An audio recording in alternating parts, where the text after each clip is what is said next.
এ তো যত ভেতরে ঢুকছি তত নতুন গন্ডগোল চোখে পড়ছে।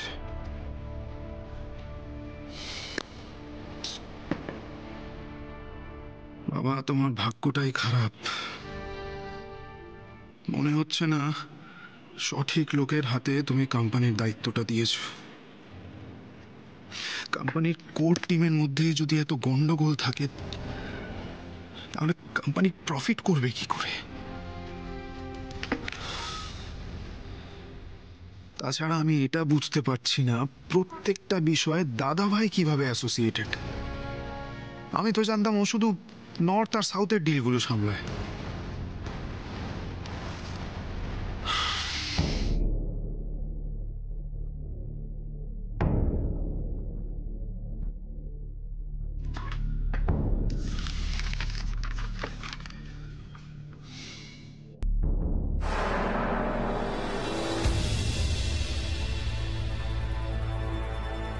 এই সব কিছুর পেছনে আবার সেই কাকুমনির হাত নেই তো?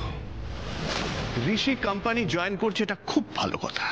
বাট ঋষি, তোকে কিন্তু আমি আজকে একটা কথা খুব ক্লিয়ারলি বলে দিচ্ছি, বিজনেসের ব্যাপারে আজ থেকে আমার কাছ থেকে কিন্তু কোনো হেল্প আশা করিস না। সরি সরি, আজ থেকে এ ব্যাপারে আর আমি নেই।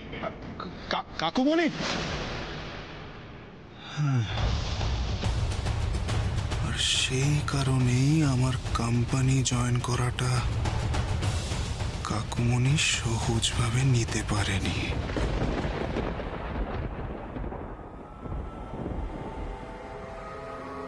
চিনতে পারছেন আমাকে নাকি এখনো পারেননি? আমি হচ্ছি সেই লোক যার নামে এলাকার সমস্ত পুলিশ ভয় কাঁপে।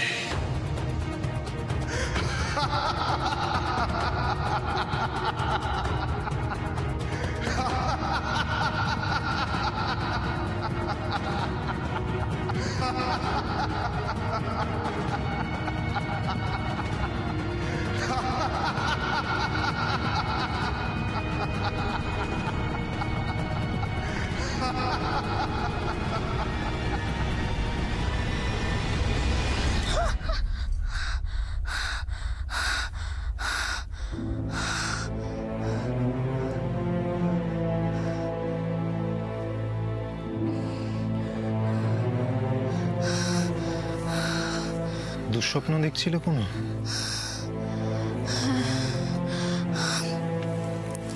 আবার সেই স্বপ্নটা, আবার সেই লোকটা। তবে আজকে কি মুখ, লোকটার মুখটা, লোকটার মুখটা আজ অনেকটা স্পষ্ট, অনেকটা স্পষ্ট। স্পষ্ট হতে হতেও হলো না, তার আগে তো তুমি ডেকে নিলে।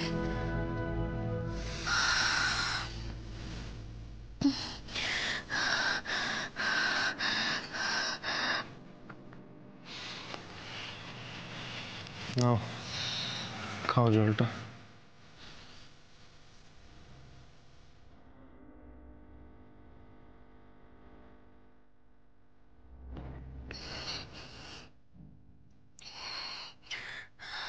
এবার শুয়ে পড়ো, কাল অনেক ভোর ভোর উঠতে হবে।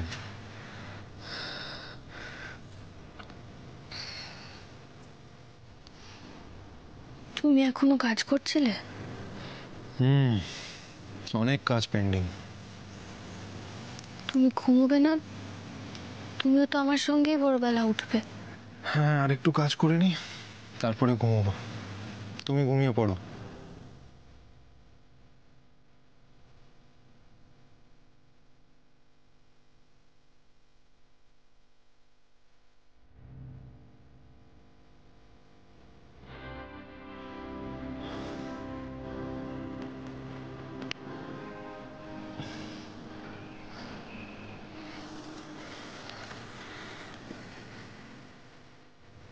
আমি আছি তো বকুল। তোমার কোনো ভয় নেই। দেখি, নিশ্চিন্তে ঘুমো।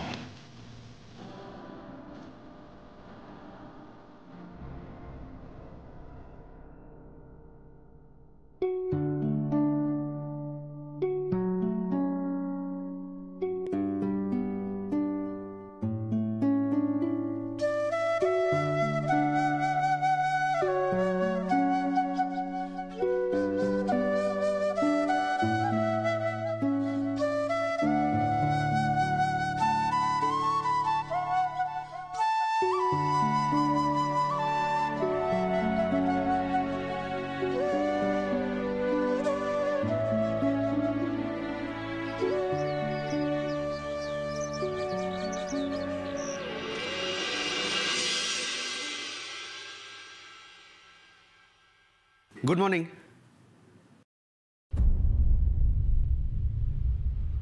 Good morning. Good morning. দাদা চা। হ্যাঁ দিদির সঙ্গে কথা হয়েছে কোনো? হ্যাঁ, কাল রাতে ফোন করেছিল। এতদিন তো কোথাও ওই মোবাইলে নেটওয়ার্ক পাচ্ছিল না। কাল যেখানে গেছে, কি কাজানা কি নাম, সেখানে একটু পেয়েছে, ফোন করেছিল। আচ্ছা, কি সৌরভ দাঁড়িয়ে রইলে কেন? বসো, আমি তোমার জন্য ব্রেকফাস্টে নিয়ে আসছি। হ্যাঁ হ্যাঁ,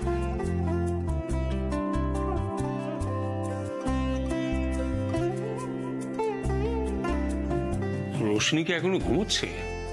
না না, ও তো ডাবুকে স্কুলের জন্য রেডি করছে।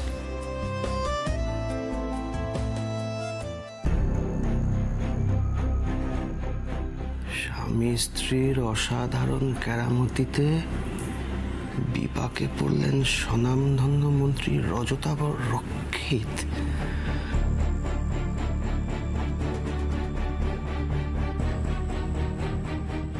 বেশ হয়েছে।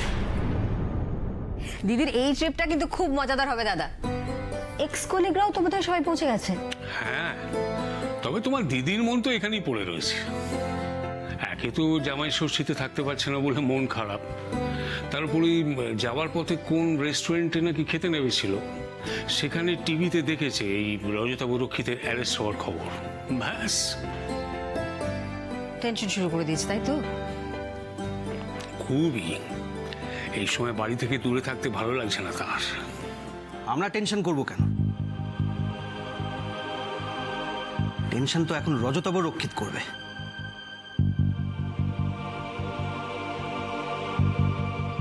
খুব বার বেড়েছিল লোকটার। এত বড় সাহস, গায়ে হাত তোলে।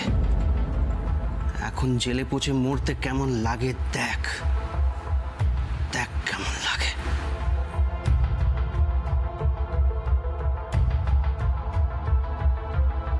এই খবরটা দেখে আমার যে কি আনন্দ হচ্ছে না, আপনাদের কি বলবো। তোমার এত আনন্দিত হওয়ার কি কারণ? কার গায়ে হাত তুলেছিল রজতাভ রক্ষিত?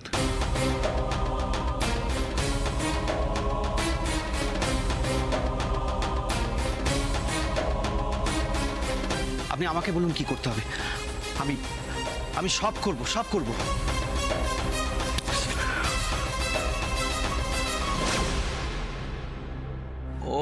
ওই তো ঋষি বকুলের গায়ে।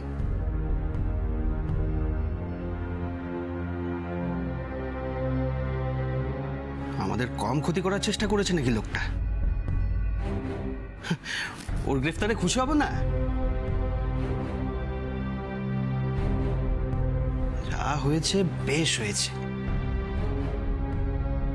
আমার মতে এর জন্য ঋষি বকুলকে পুরস্কৃত করা উচিত। হ্যাঁ, এই একটা কথাই আমিও সমর্থন করছি। হ্যাঁ হ্যাঁ, তা করো, কিন্তু এসব করতে গিয়ে ছেলে মেয়ে দুটো যে জীবনের এত বড় ঝুঁকি নিল, তার জন্য বকা খাওয়া প্রাপ্য নয় ওদের। হ্যাঁ, তা প্রাপ্য ঠিকই, কিন্তু দেখো, ভেবে দেখতে গেলে এই ঝুঁকি নিয়ে ওরা শুধু আমাদের পরিবারের না, পুরো সমাজের মঙ্গল করেছে। হ্যাঁ বাবা, লোকটাকে উচিত শিক্ষা দিয়েছে।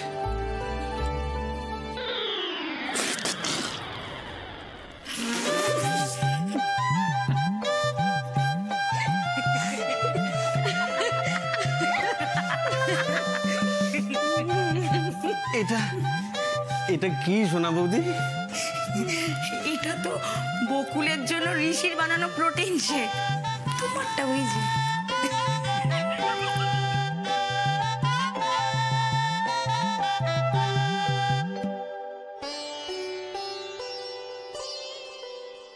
কাল তো দুজনে ট্রেনিং করতে গিয়ে একেবারে কুরুক্ষেত্র কাণ্ড করে এলো।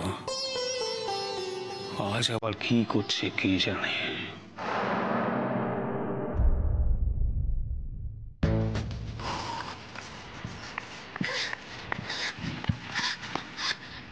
ফাস্ট ফাস্ট, এখনো ফিল্ডে নামনি, তাতেই এই অবস্থা। ফিল্ডে নামলে কি হবে? বকুল, অগ্নিজিৎ বাবুর সাথে কিন্তু চ্যালেঞ্জ নেওয়া হয়েছে, ভুলে গেলে কিন্তু উনি জিতে যাবেন। জোরে দৌড়ো।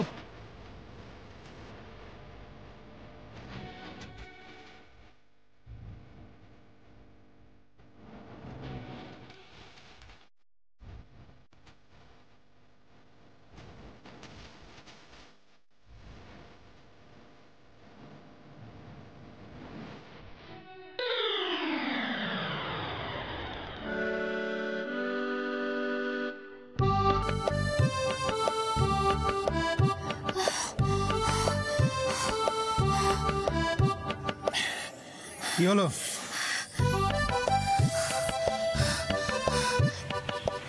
আর হবে না, একটু রেস্ট নিয়ে নি, তারপরে আবার। লজ্জার কথা বকুল, একটু এক্সারসাইজ আর এইটুকু দৌড়েই তোমার দম শেষ হয়ে গেল। মানে তোমার মনের জোরও নেই না?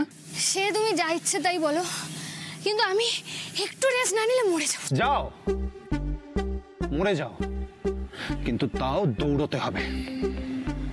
ওঠো ওঠো বলছি, কাম অন, স্ট্যান্ড আপ।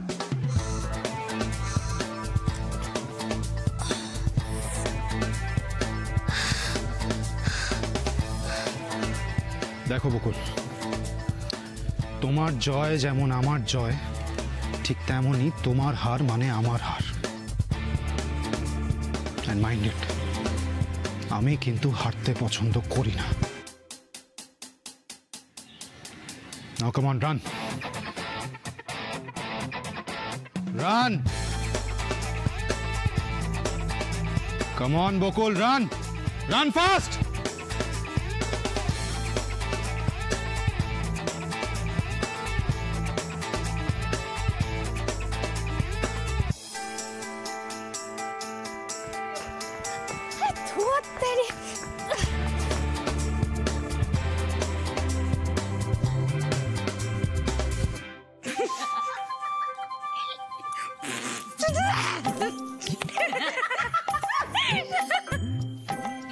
বেশ হয়েছে, এরপর থেকে আমার সঙ্গে ঝগড়া হলেই ওকে এই প্রোটিন শেকটা খাইয়ে দেবো। মাথা খারাপ নাকি? তোমার সঙ্গে আর কেউ ঝগড়া করে? কিন্তু কিন্তু এইটা বকুল খায় কি করে? বাপ রে! খেলো কোথায়? ওটা পড়েছিল বলেই তো তোমার কপালে জুটেছে। কিন্তু একটা কথা মানতে হবে, আমাদের ঋষির ক্ষমতা আছে। কাল রক্ত দিয়ে আসার পর ওই শেকটা টকটক করে খেয়ে ফেলেছে একদম। সে তো বকুলের সামনে ভাইয়ের হিরো সাজার শখ হয়েছিল, তাই খেয়েছে। না না না না, হিরো সাজার জন্য নয়, বকুলকে মোটিভেট করার জন্য। আরে খাবারের স্বাদ তো আর বদলায় না, তোমার জিভেও যেমন লাগবে আমার জিভেও তেমনিই লাগবে। কিন্তু বকুল যদি মোটিভেটেড হয়ে এইসব হেলদি খাবার না খায়, তাহলে এত শক্ত ট্রেনিং করবে কি করে? তা ঠিক। বকুল তো বলছিল ঋষি নাকি সাংঘাতিক স্ট্রিক্ট।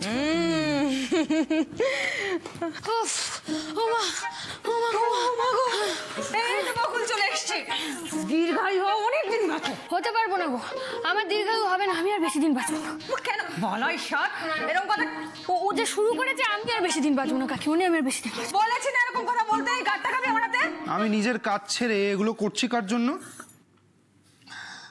নিজের জন্য। তাই বুঝি? হ্যাঁ, কারণ তুমি নিজেই বলেছো কি না, আমার জয়ই তোমার জয়, তারপরে কি আমার হারেই তোমার হার, তাই না?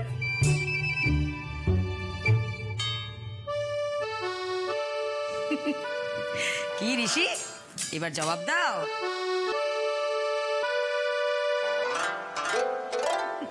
দিদি ভাই, আমাকে একটু ঠান্ডা জল দেবে গো। আমাকে না ও এক ফোঁটা জলও খেতে দেয়নি, খুব নিষ্ঠুর। আরে বেচারি, আমি এক্ষুনি এনে দিচ্ছি, দাঁড়াও। আচ্ছা আমি এবার উঠি, অফিসে দেরি হচ্ছে। সৌরভদা, তুমি অফিস যাচ্ছ তো? হ্যাঁ।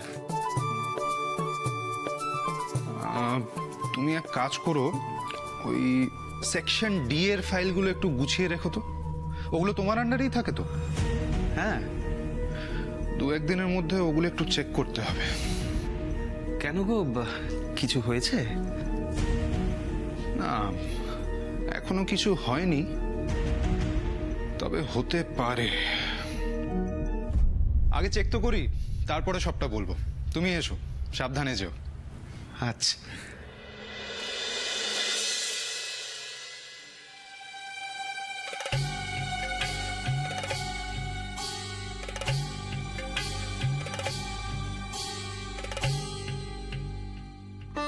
চলে এসেছে ঠান্ডা জল।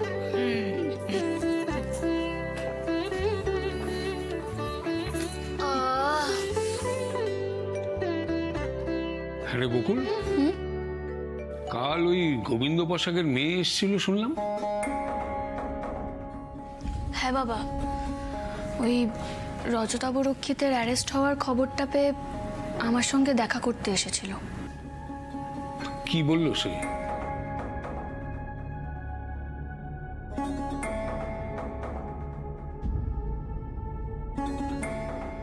ওই বলছিল যে রজতাভ রক্ষিত ওদেরকে কিভাবে ব্ল্যাকমেল করেছে, কিভাবে এতদিন ভয় দেখিয়ে আর কি কাজগুলো করিয়েছে, সেই সব কথাই বলছিল।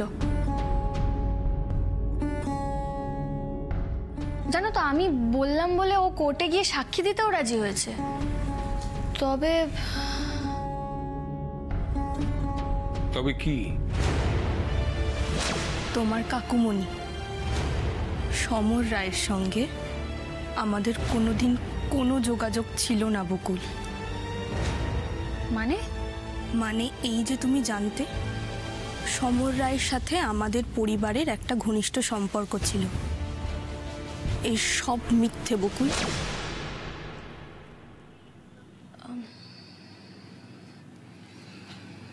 মানে কাকুমণি সম্পর্কে যেটা বললো,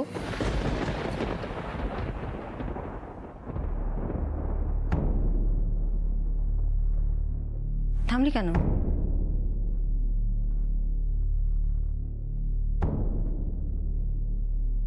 কি বলেছে কাকুমণি সম্পর্কে?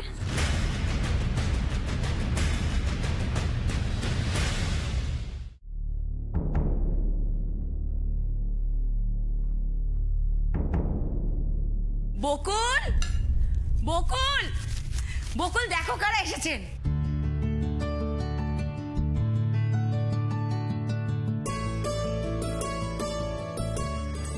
ঠাম্মি, কি সাংঘাতিক সব কাণ্ড বাঁধাস বলতো। অত বড় একজন মন্ত্রীর সঙ্গে ঝামেলা বাঁধানোর কি দরকার ছিল? ঠাম্মি, থাক থাক থাক বাবা, থাক। ভবিষ্যতে যাতে কোনো ঝামেলা না হয় তার জন্য একটু ঝামেলার তো দরকার ছিল। তোমরা দুটিতে হয়েছো একেবারে মানিক জোর। বকুল, ওদিকে তোর বন্ধুরা একেবারে সব লাপাচ্ছে রে, বলছে এটাই হলো ওস্তাদের পাঠ। ও দিদি, এনাও একটু এগুলো ধরো তো। আচ্ছা কি শুরু করেছেন বলুন তো? এই বাড়িতে এলেই কিছু না কিছু আনতে হবে না? ও মেয়ে, কি কথা, খালি হাতে আসবো নাকি? কুটুম বাড়ি বলে কথা না। আসুন, ভেতরে আসুন। শেখর বাবু, আপনি এখন কেমন আছেন? একদম ফিট। আপনি কেমন? আমি ভালো আছি। তোমরা সবাই কেমন আছো রাগিনী? খুব ভালো আছি মাসিমা, এখন আরো ভালো হয়ে গেছে আপনাকে দেখে। আপনি আসুন আসুন আসুন, বসুন বসুন বসুন। ভগবান তোমাদের সকলের মঙ্গল করুন। শেখর বাবু, আমি কিন্তু জামাই ষষ্ঠীর নেমন্তন্ন করতে এসেছি।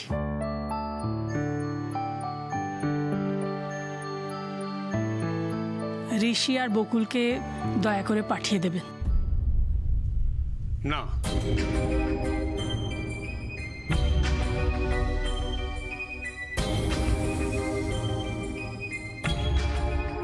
ঋষি এবার বকুলের সাথে জামাই ষষ্ঠী করতে যাবে না।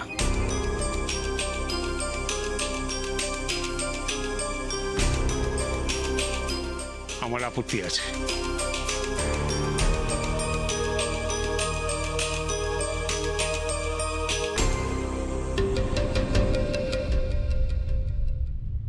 আপত্তি?